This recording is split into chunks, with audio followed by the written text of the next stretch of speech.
So in the interest of time, I've gone ahead and written out many of our first steps, and I just want to recap. Also, please bear with me. Matrices have gotten me really tongue-tied. So here is our original equation, our original matrix equation, and the first thing that I did is I want to recognize what operations are happening in my equation, and then understand what order I need to do them in. So according to our order of operations, we need to multiply before we add. So my first step was to multiply. So to perform this first step here. So in order to multiply those first 2 by 2 matrices, you need to understand matrix multiplication. And whenever I am going to refer to positions in a matrix, I'm referring them to in terms of A, B, C, and D. That is their position. So A would be the upper left-hand position of our 2 by 2 matrix. So in order to get our value in the A position of our resulting matrix, I have to look at my first row and first column of my first 2 matrices that I'm multiplying. So in order to get that value, I did 2 times x to get 2x plus -1 times z to get me -z. Okay, and I did that for all of my rows and columns. My second step was to add. So I took that value and I added it to this 2 by 2 matrix from the original equation. So here we're adding, and when you add matrices, you just add each position to the same position in the other matrix. So you add your A position of your first matrix to the A position of your second matrix, and you'll get your resulting A position. So 2x plus -z plus 2 just gives you 2x plus -z plus 2. And I did that for all of my rows and columns again. My last step was just to solve, right? We're just solving here. So here I have a 2 by 2 matrix with 4 different variables, and I went ahead and created 2 different systems of equations with variables that matched. So my equations highlighted in yellow, right, have x and z variables. My equations highlighted in blue have y and w variables. So we need to do the steps to solve for these variables. So I wrote out the steps for my yellow highlighted equations because they're a little bit simpler. And then I'll do the blue ones as a demonstration. So the first thing that I did was I wrote my first equation out here. And my goal here is to isolate a variable and then solve for both variables by substituting the values that I get back into the original equations to find the values for those variables. So I rewrote my original equation, and here my goal is to solve for z. So the first thing that I did in order to isolate my variable z was to add the additive inverse of +2 to both sides of my equation to get rid of the +2 on the left-hand side of my equation, which actually created 2 zero pairs both on the left and the right-hand side of my equation. So I have a 0 on the right-hand side of my equation from that. My second step was to add the additive inverse of -z to both sides of my equation, again creating a 0 pair because +z is the additive inverse of -z. So if I add that to both sides of the equation, that will no longer add value to the left-hand side of our equation. Then we're left with 2x is equal to z, and then also recognizing that if 2x is equal to z, then z is equal to 2x. Then from there, I substituted that value of 2x in for z into my second equation and solved. So 3x plus -2x gives us just 1x. Then again, I added the additive inverse of +1 to both sides of our equation. So I added -1 to both sides of my equation to isolate our variable x, and we ultimately got that x is equal to 2. So now that we know that x is equal to 2, I substituted 2 for the value of x again into our second equation here. Okay, and my first step was just to simplify. 3 times 2 is 6. My next step was to combine like terms, so 6 plus 1 gave us 7. And then I added the additive inverse of +7 again to both sides of our equation to create, again, a 0 pair and to solve for our variable. So here we have that -z is equal to -4, and therefore z is equal to 4. And that is a z, not a 2, right? So z is equal to 4. So now we have x is equal to 2, z is equal to 4. So we are halfway done. We have solved for 2 out of the 4 variables.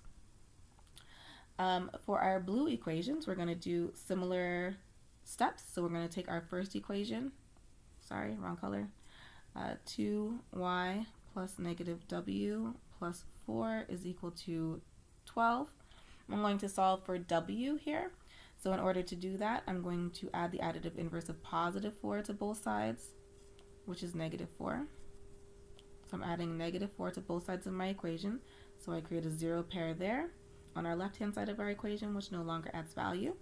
So on our left-hand side, we're left with 2y is equal to, 2y plus negative w is equal to 8. 12 plus negative 4 is 8.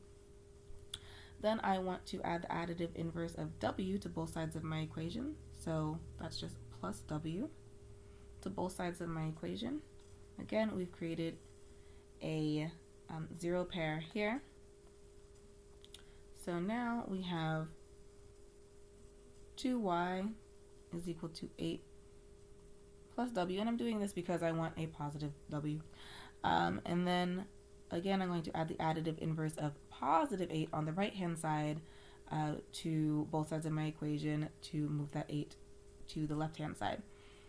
So add the additive inverse, which is negative 8, to both sides of my equation. And now we are left with 2y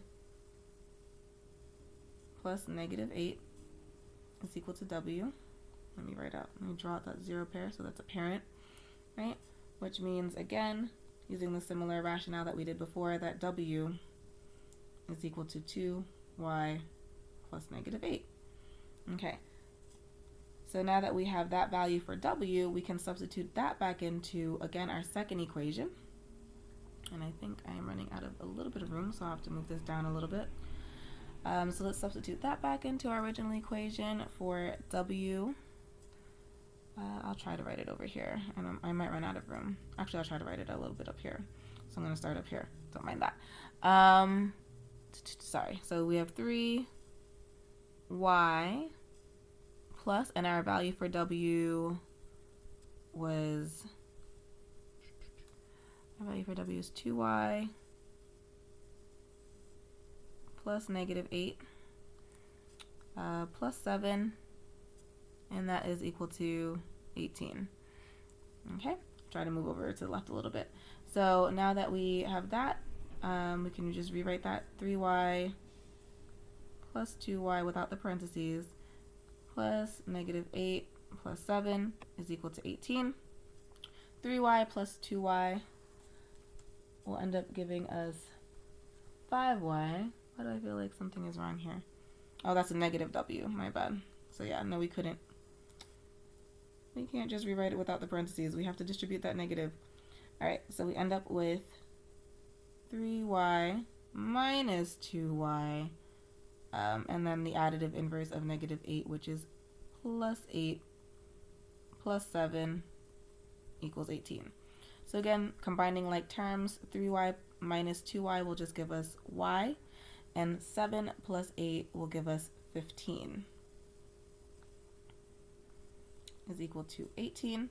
And then in order to solve for y here, I just want to add the additive inverse of 15, positive 15 to both sides. So I'm going to add negative 15 to both sides of my equation. Again, creating a 0 pair, lots of 0 pairs here. And we get that y is equal to 3.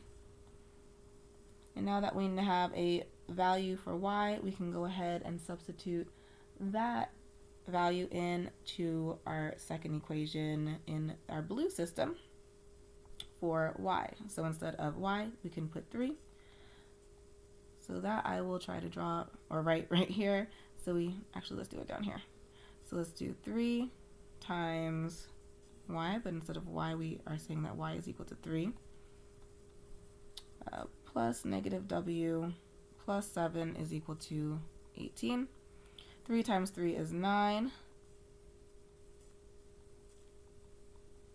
We want to solve for w. Let's go ahead and combine like terms. So positive 9 plus 7 will give us 16. This is 16 plus negative w is equal to 18. Let's add the additive inverse of positive 16, which is negative 16, to both sides of my equation. So we can isolate our variable, so this no longer adds value.